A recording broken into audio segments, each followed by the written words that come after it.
From Steel City, is everybody ready to go? Let's proclaim the greatest radio show.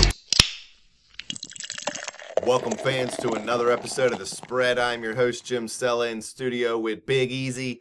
No J-Dash today. I'm letting him take a break. Guy's been working hard on baseball. We're going to talk a little football, especially dope-smoking Martavis Bryant. Sky high. Sky's the limit. An appropriate name for this episode would probably be Hits from the Bong. Why do we not have Cypress Hill playing in the background? That's the thing. Did he fail another drug test? What happened? I don't know if he failed another drug test. I'm hearing maybe he just missed a couple drug tests. But the biggest problem is he went from 4 games to a year. He skipped a step. You're supposed to go 4, 10, then a year. So there had to be multiple infractions. He's facing a 1-year ban from the team. For anybody who doesn't know, I'm sure you already know. He was suspended for the first 4 games of last year for the same thing. His agent, Tom, some last name that I can't pronounce, says that Martavis Bryant is depressed and he uses marijuana to help cope. Are you buying that? I'm not hating. Really. You know, I'm not hating on the guy for smoking marijuana. So I just want people to know that it's something that's legal in pretty much half the country right now. My biggest problem is he knew it was something that could get him a 10-game or a 1-year ban. He let his team down. That's really what I have an issue with. I would like to believe generally the athletes on these teams don't even care about the team. Probably generally. not. I mean, you understand it's a job for them. You know, it seems like it's so great and always fun to us as a fan because we're not actually there. There are days where they don't want to go to work out. There are days where they don't want to go to practice. I'm sure there are days they don't want to go to games. But they get paid way too much money to be able to skip something because they have an upset tummy. And then you got Joe Schmo not going to work one day because he has a headache and he's using one of his sick days. So I get it. Maybe he doesn't care about the team. But he should care about the paycheck that he's not going to be getting now because he's suspended due to his drug use. Well, that's what drug use can do to you. It'll cloud your judgment. That's one thing. Come on now. Last year, when Bryant was suspended 4 games, he said, and this is a quote, "I made a mistake and I own up to my mistake. I just want to move past it and get better." Well, he didn't move past it. He did look good last year still. Obviously, the dope smoking not affecting him on the field. But, I mean, I'm not going to keep doing something, or if he did just skip the tests, why did you just skip the tests, man? Just get some fake urine. You know, do anything. I don't know. Don't skip the test. That's the worst thing you can do. No, he's obviously He didn't even give himself a chance to pass. Not very smart either. Now, this could have been a reason why he went in the 4th round out of Clemson and Sammy Watkins went in the 1st round out of Clemson, these character issues. Because if you ask me, and this isn't anything hating on Watkins, but Martavis Bryant looks like the better athlete, at least out on the football field.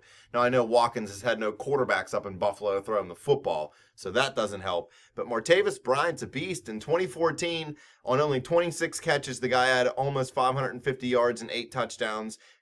And then in 2015, he had 50 catches for 765 yards, only 6 touchdowns, but he also had 1 rushing. But that was in 12 games or 11 games because he missed 1 due to injury. He missed 4 due to suspension. His first year, he didn't play the first 6 games, so those numbers were even in a half a season. This is a guy that's showing huge potential on the field. He could be a huge impact for the Steelers offense, and now he's not there just because of a poor decision that he made. His camp says that he's going into rehab now. They're going to help cope with the depression, teach him how to cope with it without the marijuana use, I guess. I don't know. These guys always go to rehab to try to save face. And again, I'm not hating on him. But of course he's going to say he's going to go to rehab. Of course he's going to say he's going to work on it. Because if he gets caught one more time, he's out of the league for good. No, we're probably not even going to see him play again, to be honest, in Pittsburgh. I was going to get to that in a little bit. Yeah, I don't know if you will ever see him play again. He's appealing the suspension. But he's not going to win. He didn't win last year's appeal. Why would he win this year's appeal? He's out for the whole year. Maybe Pittsburgh brings him back for another offseason, but is he going to be able to stay clean for a whole year? It hasn't even been a whole calendar year since he's gotten suspended for 4 games. So how's he going to make it a whole calendar year, do good enough to apply for reinstatement, get reinstated, and then stay clean? I don't think it's going to happen. I think that's a big reason why the Steelers drafted Sammy Coates. They said last year they knew Bryant was going to be suspended before the draft even came up, and it is part of the reason why they drafted Coates. So now the question is, can this team survive without Martavis Bryant? We already gave you his numbers from last year, 50 catches, 765 yards, 6 touchdowns. Is Antonio Brown going to have to catch 200 passes? Not only will he catch 200 passes, but he will be the reigning Dancing with the Stars champion. Now, I know you're going to have Le'Veon Bell back, hopefully, by day 1 from the knee injury. You added Ladarius Green in the offseason. That'll help the offense. LDZ. You kept Ramon Foster. That'll help keep Big Ben upright. But Marcus Wheaton is the guy who, to me, has to really step up. Everybody says Sammy Coates is the guy. Sammy Coates is going to slot in at number 3. There's no way he's moving all the way up to number 2. Dash actually likes Wheaton better on the outside. So not that he's happy Bryant will be suspended, but I'm sure he'll be happy Wheaton's going to be moving to the outside and Sammy Coates will move into the slot. But Marcus Wheaton had 44 catches for 749 yards last year and 5 touchdowns. But remember, 201 of those yards were in one game against Seattle.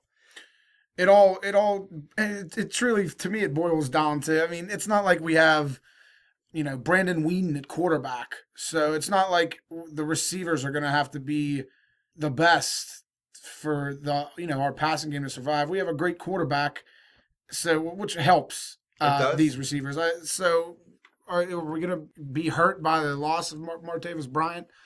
Just from some splash play perspective, if you think about it. Yeah. I don't know. He did drop, I think, 9 passes this year. Yeah. It's not like he was that shorthanded guy. He definitely was the big play guy for Pittsburgh. I don't know if you're going to get 201 yards a game out of Wheaton again, next year. He actually only had 5 or more catches 3 times last year and only had 2 or less catches in 10 games last year. So he's an up and down guy. Now, Bryant was playing, so Wheaton was kind of the third option. So, yeah, you're not going to get, 15 catches, 10 catches, 8 catches in a game. But can he be the guy who becomes somewhat of a possession guy? Is Darius Hayward-Bay going to be a big part? They signed him to a 3-year deal. I think they knew Bryant was going to be suspended before they signed Darius Hayward-Bay, or why else do you give him 3 years? Not hating on Hayward-Bay, but last year he had 21 catches for 314 yards and 2 touchdowns. The year before that, I think he had 3 catches. I'm not even joking. I think he really only had about 3. Well, maybe they seen his full body of work last year, and maybe he didn't shine all year long like on the field, but maybe he practiced hard and was a good teammate, and he was just worth it. Whether or not they knew about Martavis Bryant upcoming, pending suspension or not, maybe they just liked in what they seen and they DHB. He is a great special teams guy. Or it could go the other way too. Maybe they knew about it and said, okay, we already have him here now and lock him up, but they don't have a 5th or 6th round pick this year, so they need to draft defense heavy, especially in the defensive backfield. So I'm thinking they maybe sign Hayward-Bay. It's better to bring him in. You know what you got in him. He knows the system. He knows the team. It's better than trying to bring a guy in the 4th round and hoping he can make an impact. Because we've seen Coates' 3rd round pick last year. He only had 1 regular season catch. And he did have a good playoff game. He had those 2 catches for 61 yards. Everybody said, Sammy Coates is the next Jerry Rice. Oh, did you see him out there? He caught 2 crossing routes. I'm not hating on Coates, but he's still a young guy. You don't know what you're going to get from him. Hayward-Bay, you kind of know. Nothing great, but he was solid while Martavis Bryant was out last year.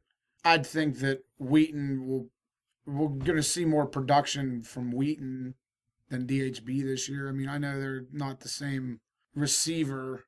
Darius Hayward-Bay is more of just that downfield guy. Yeah. Wheaton's a guy who'll go across the middle. Right, so I don't know. I expect more out of Wheaton, like you were talking about him earlier. I expect more out of Wheaton, but I really don't expect. I'm not looking for much out of DHB, to be honest. Who cares? It'll be an interesting, I guess, camp battle, maybe you want to call it, between DHB and Sammy Coates to see who locks in at number 3, because you know it's going to be one of those guys. And then the wild card really is Ladarius Green. We talked about this guy.